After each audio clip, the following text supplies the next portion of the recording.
भारत में आज भी घोड़ी चढ़ने पर होती है। प्लीज सर, क्या दलितों को यहाँ भी बोलने का नहीं? सर, अगर सबको 4 मिनट दे दो, मुझे दे दो। ये भेदभाव नहीं चलेगा दलितों के साथ। Time is 4 minute, don't waste. भाई सर, आप चेक करो, अगर सबको 4 मिनट दिए तो आप मना करो, मैं बंद कर देता हूँ उसको। क्या दलितों को सबसे आखिरी में नंबर मिलेगा और बोलने का मौका मिलेगा? क्या मजाक कर रहे हैं सर आप? नो, ये all independent people are having only 4 minutes. You take. Sir, independent में अपनी पार्टी का मेंबर हूँ सर, और जीत के आया हूँ सर, किसी की दया में नहीं आया। Take 1 minute and finish. आज हम संविधान की गौरवशाली यात्रा पे बात करने के लिए चर्चा कर रहे हैं। कल से ये चर्चा चल रही है सर। मैंने बहुत सारे दोनों पक्ष के और जितने भी हमारे मेंबर हैं सुना सर, उनको बड़े बड़े नेता हैं सर। इसके भाग 1 में लिखा हुआ है India that is Bharat, Hindustan नहीं लिखा हुआ है सर।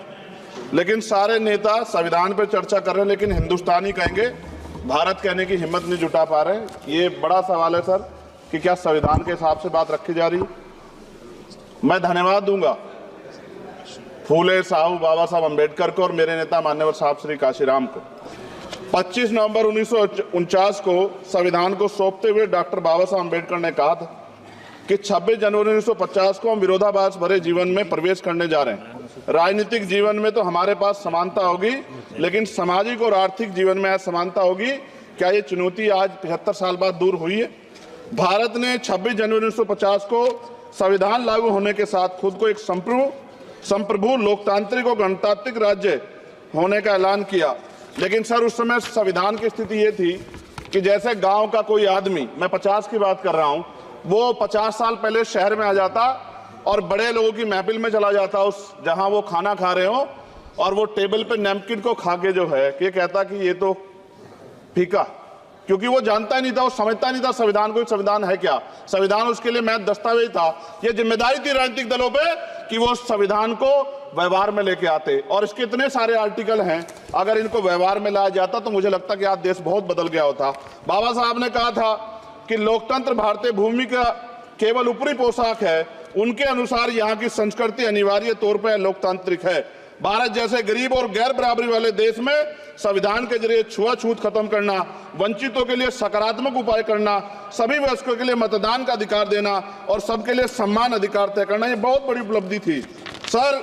ये संविधान है कि आप वहां बैठे हैं और मैं यहाँ खड़ा होकर अपनी बात रख रहा हूं, और इस देश में आदिवासी महिला के तौर पे जो है राष्ट्रपति बनी है, और प्राइम मिनिस्टर तो नहीं बना, लेकिन शेड्यूल कास्ट के बड़े नेताओं को भी जो है राष्ट्रपति बनने का मौका मिला। इस संविधान की देन, अगर वोट हम पे नहीं होता तो शायद अमीर और जो राजा महाराजा खुद को मानते हैं हमारी गलियों तक नहीं आ पाते, हमारे हाल नहीं जान पाते।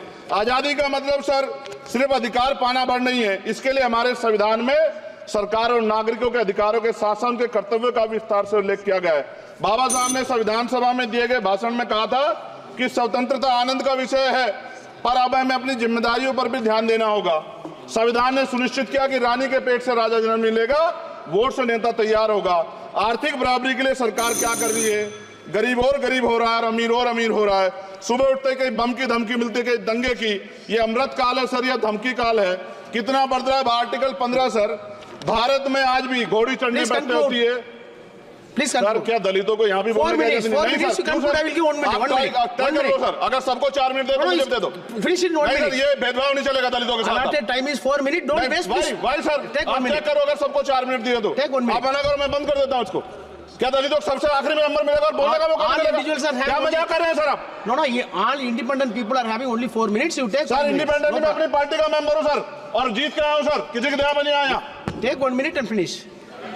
सर, कल भी बोले तो एक दलीय पार्टी के लोग, आप मौका दो सर। मूछे रखने पर हत्या होती है, महिलाओं पे, छोटे मासूम बच्चों पर रेप हिंसा होती है। एनसीआरबी का डाटा देकर डर लगेगा।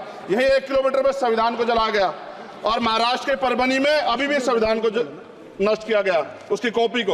आर्टिकल 25-26 में संविधान में सभी को धार्मिक आजादी। कहाँ है दलितों की, मुसलमानों की, जैनों की, बौद्धों की, ईसाइयों की? छत्तीसगढ़ में सतनामी समाज को संविधान की अपनी धार्मिक आजादी के आधार पर जो है उनको अपमानित करके जेल में बंद कर दिया। संभल, अजमेर, अयोध्या सब इसका उदाहरण है।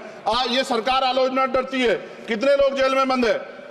मिरान हैदर, खालिद सैफी, उमर खालिद खान, सिफा खान, गुलफ्शा फातिमा और आजम खान साहब राजनीतिक विरोध में बंद है।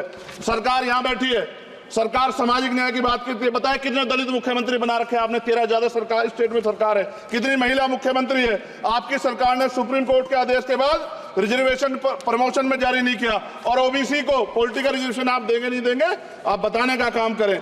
मैं 75 साल की गौरव यात्रा में हम एक सभ्य समाज नहीं बना पाए, इसलिए जाति आधार पर SC ST OBC के बच्चों को प्राइमरी स्कूल से लेकर उच्च संस्थानों में भेदभाव किया जाता है। सरकार निरंकुश हो गई, कोई बुलडोजर से कार्रवाई करता है। कल मंत्री जी ने कहा हमने राष्ट्रीय पिछड़ा वर्ग आयोग बनाया, 69 शिक्षक भर्ती में उसकी सिफारिशों को नहीं माना। EWS के जरिए आपने संविधान पे आरक्षण के प्रावधान पे हमला किया। 1 मिनट में खत्म कर रहा हूं सर।